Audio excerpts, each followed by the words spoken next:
Amid no signs of any let-up in the fighting between Russia and Ukraine, US President Donald Trump ordered 2 nuclear submarines to be positioned in appropriate regions. Trump's action represented a significant increase in verbal tension with Moscow, though it did not directly translate into military escalation. The US already possesses nuclear submarines that are actively stationed and ready to target Russia. Nonetheless, when a US president discusses possible nuclear military options, it inevitably stirs apprehension. Historically, the United States has been cautious about responding to Russia's nuclear posturing, considering the dangers associated with the globe's most destructive arms. But where do things stand? How does the US nuclear submarine fleet compare to Russia's? And is it the permanent end of the Trump-Putin alignment? Here's all you need to know.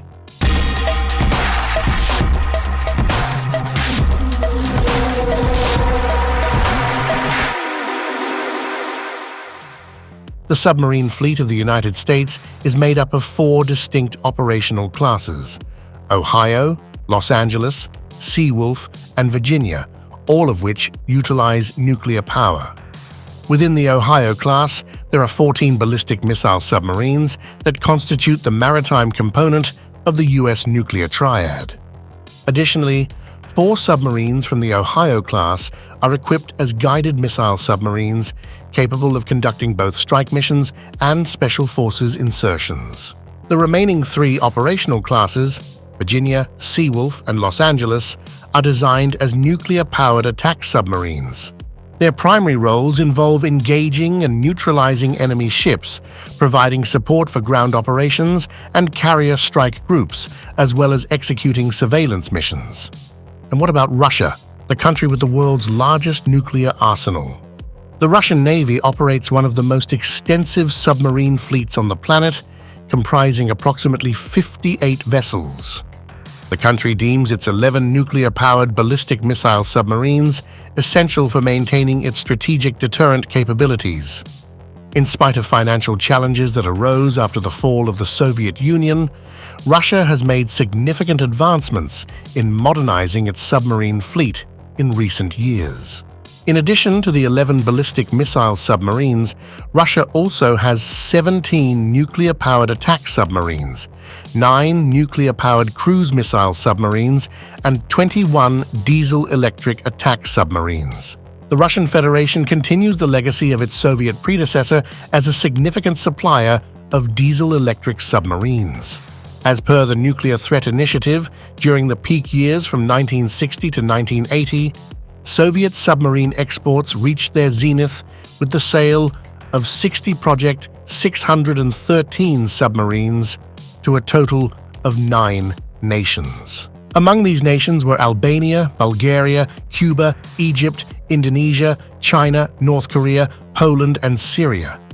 In recent times, Russia's Kilo and improved Kilo-class submarines have emerged as highly sought-after export items, attracting interest from countries like China, India, Venezuela, Vietnam, and Indonesia.